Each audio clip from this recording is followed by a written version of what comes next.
siang dengan saya, Pater Obed SMM. Nama lengkap Robertus Ludok Kelore, salah seorang putra dari Stasi Tua Kepa Paroki Santa Maria Immaculata Lobulaga. Saya adalah imam ke-6 dari Stasi Tua Kepa ini, ditabiskan tahun 2014. Dan saya memang berasal dari desa Tua Kepa ini, putra dari Bapak Aloysius Bau Kelore, Bapak Alo Kelore, dan Mama Teresia Smoi Teluma. Jadi, mama saya itu punya darah Kelen Lebo Ingu. Dari mama saya itu keturunan Kelen Lebo Laga Lebo Ingu dan Teluma. Jadi saya menjadi pastor ini juga karena memang darah Teluma ya, Teluma yang juga punya imam, yang Kelen Lebo Ingu juga punya beberapa imam. Jadi ya, kemungkinan saya mendapat sedikit benih panggilan dari turunan ini. Ya, saya juga ya berbangga menjadi imam di stasi ini, dan saya adalah seorang Montfortan SMM. Kenapa saya memilih Serikat Maria Montfortan, salah satu serikat yang didirikan oleh Santo Montfort. Santo Montfort, beliau adalah seorang pendiri serikat ini, sekaligus adalah pelindung dari Legio Maria, diangkat oleh Radaf dan menjadikan Santo Montfort dan seluruh ajaran spiritualitas di dalam ajaran Santo Montfort dan Legio Maria itu memang bernafaskan ajaran Santo Montfort ini. Saya ya punya ketertarikan memilih serikat ini. Nah, tentu saja bisa dilihat dari riwayat panggilan ya. Jadi saya memang dididik dari stasi ini sejak kecil sampai SMP. Jadi saya mengecapi masa pendidikan mulai dari TK Baitawa Tua Kepa,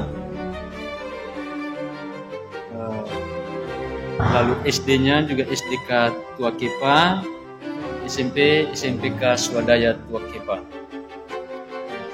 Jadi benih panggilan saya itu memang terasa mulai tumbuh sejak saya SD.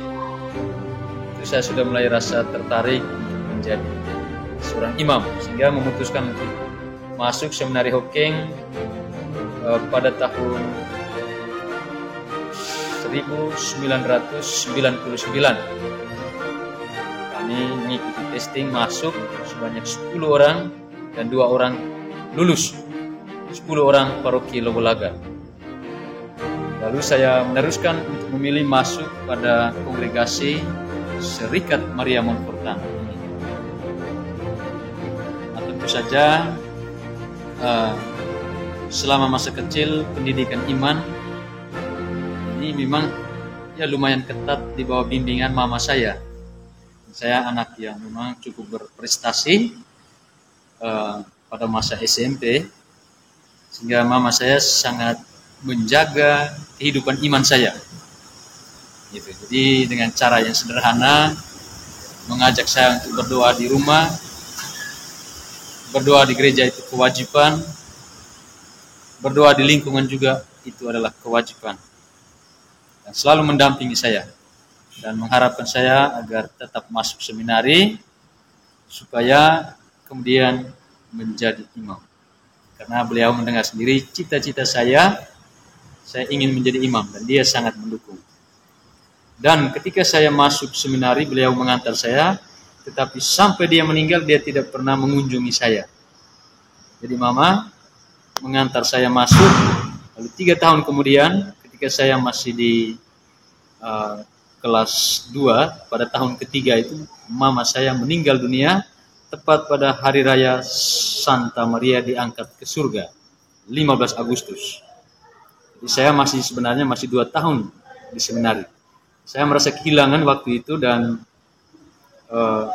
semangat untuk menjadi imam itu sedikit menurun. Tapi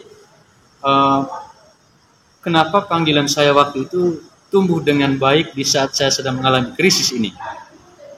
Nah, satu peristiwa yang sangat penting yang saya tidak bisa lupa adalah kami, teman-teman dari kelas 1 tingkat 2 itu yang mengadakan giliran menjadi penyelenggara doa Rosario di Gua Maria, memimpin seluruh doanya siswa seminari.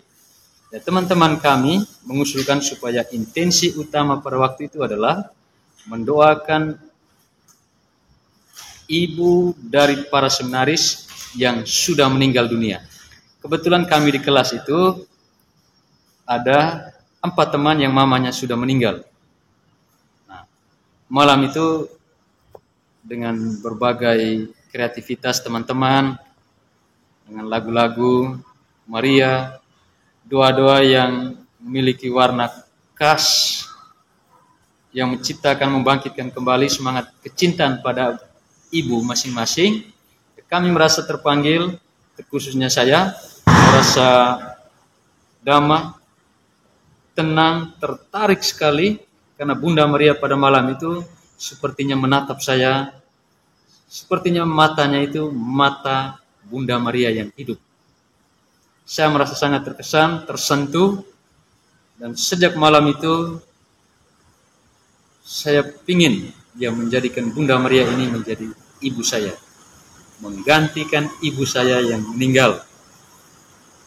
Rasanya hati saya yang kosong, sepi itu terisi oleh pengalaman kehadiran Bunda Maria pada hati saya. Nah, sejak malam itu saya pulang, saya seperti hampirnya tidak bisa tidur. Saya mengenang ini. Daya tarik bertumbuh dan keinginan untuk masuk SWD pada waktu itu juga saya mulai membatalkan. Hingga saya memutuskan coba mencari kongregasi yang di dalamnya berbakti kepada Bunda Maria. Dan kebetulan yang sudah diperkenalkan oleh Perfect waktu itu, jenis-jenis kongregasi yang punya kebaktian kepada Bunda Maria itu ternyata ada satu, yaitu Serikat Maria Montfortan. Maka saya punya pilihan, mau tidak mau, saya harus mencari kongregasi yang di dalamnya figur Bunda Maria itu diutamakan. Nah, akhirnya saya memutuskan untuk masuk pada Serikat Maria Montfortan. Dan rupanya ini cocok untuk saya, dan ini yang juga mungkin jalan panggilan, ya memang ada jatuh bangun, semangat mulai luntur, tapi dengan susah payah berjalan terus, meminta bimbingan ini dan itu, dikuatkan, akhirnya panggilan itu tetap berjalan dengan lancar sampai saya menyelesaikan tahap pendidikan studi, walaupun memang tidak dengan prestasi, dengan biasa saja, tetapi perjalanannya mulus sampai pada akhir saya diputuskan oleh kongregasi, saya layak diterima untuk kaul kekal. Karena saya juga di dalam tahap-tahap akhir berefleksi untuk berpikir dan berencana untuk memutuskan kaul kekal itu, pada waktu itu saya juga menemukan sebuah pengalaman iman lagi tentang panggilan saya. Ya, di mana ya saya merasa bahwa Yesus yang memanggil saya, nah dia sendiri tahu tentang kerapuhan dan kelemahan saya. Saya merasakan dia menguatkan saya. Dia berjanji untuk menyertai saya. Walaupun pada saat menentukan ini, saat penentuan ini, saya memutuskan untuk keluar. Karena saya merasa saya tidak sanggup. Tetapi bahwa suara-suara yang meneguhkan itu yang sangat menguatkan hati saya, itulah yang membuat saya tahan dan memutuskan dan merasa yakin bahwa saya memutuskan ini ya dengan suara hati dan hasil permenungan, hasil refleksi, memutuskan untuk kaul kekal di dalam kongregasi ini, dan keputusan itu diterima juga oleh kongregasi setelah melihat, dan akhirnya saya ditabiskan menjadi diakon. Ya, kaul kekalnya tahun 2013, ditabiskan diakon juga pada tahun yang sama, ya, pada bulan September 2013 kaul kekal, dan langsung tabisan diakon pada malam berikutnya, hari berikutnya. Dan 2014 tepat pada tanggal 27 Juni 2014 saya ditabiskan menjadi imam bersama 3 teman, bersama 2 teman SMM dari ND, dan kami ditabiskan di paroki Onekore, Santo Yosef Onekore ND pada saat itu, pada tahun 2014. Jadi dengan demikian saya jadi tahu dan mengerti bahwa perjalanan panggilan itu memang rahasianya Tuhan.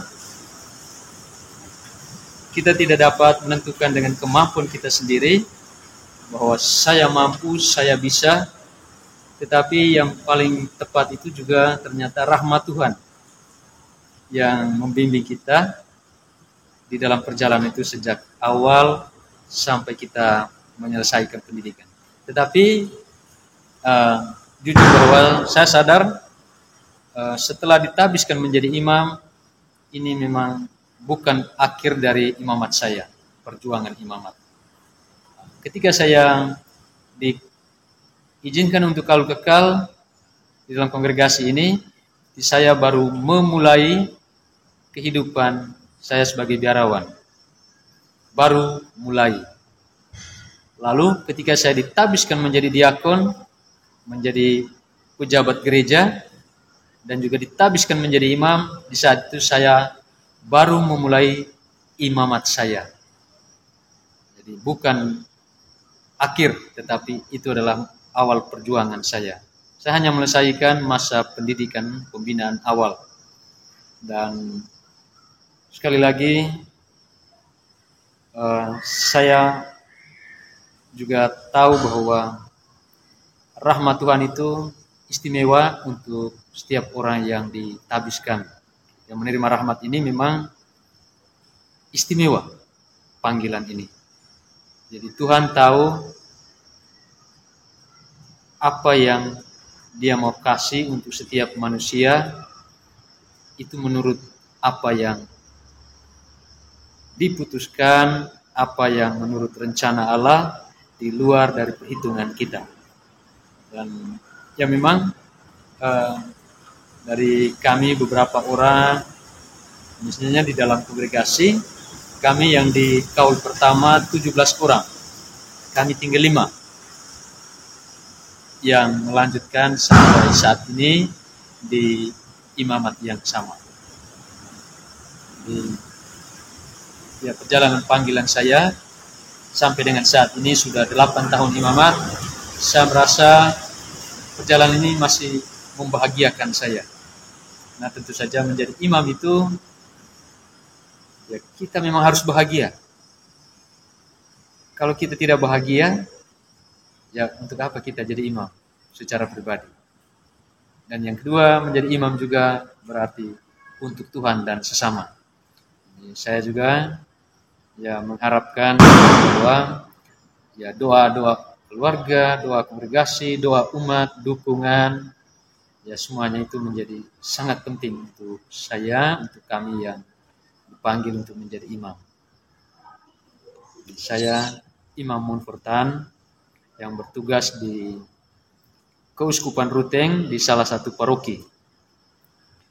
Ini tugas kedua. Tugas yang pertama dulu setelah tabis, tahun 2014 saya ditabiskan, diutus ke Kalimantan Barat dekat Malaysia, di rumah retret SMN dekat Malaysia, Kabupaten Kapuas Hulu. 3 tahun di sana, kemudian tahun 2017 saya ditarik kembali, tugas pertama kalinya di paroki sebagai pastor pembantu 5 tahun sampai dengan saat ini di paroki Santo Monfort Poco dekat kota Ruteng. Jadi sekian perjalanan panggilan saya. Jadi, terima kasih atas dukungan doa umat sekalian dimanapun yang sangat mencintai kami imamnya.